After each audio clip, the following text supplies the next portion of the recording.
Tukaj v Dubaju na Expotu pa dejansko predstavljamo celotno logistiko Slovenije, na koncu koncev od Luke Koper, pretovora blaga do na koncu skladiščenja blaga in zalednih terminalov in tako naprej.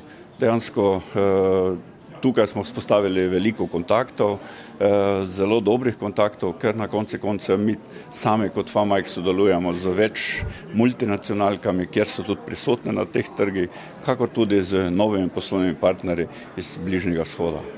Podjetja in točka Slovenije je zelo zanimiva in na koncu konca sploh za vzhodni del, jugovzhodni del Evrope, kjer na koncu koncev vidimo v logistiki velike priložnosti.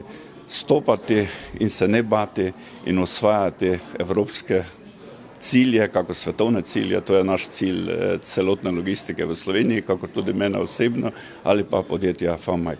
Moram pa pohvaliti dejansko, da na slovenski paviljon, ki je dejansko postavljen tukaj, je sigurno med najlepšimi 3 paviljoni v tem mestu Dubaj, kjer sedaj predstavljamo slovensko logistiko ali pa Slovenijo v malem postanemo velike.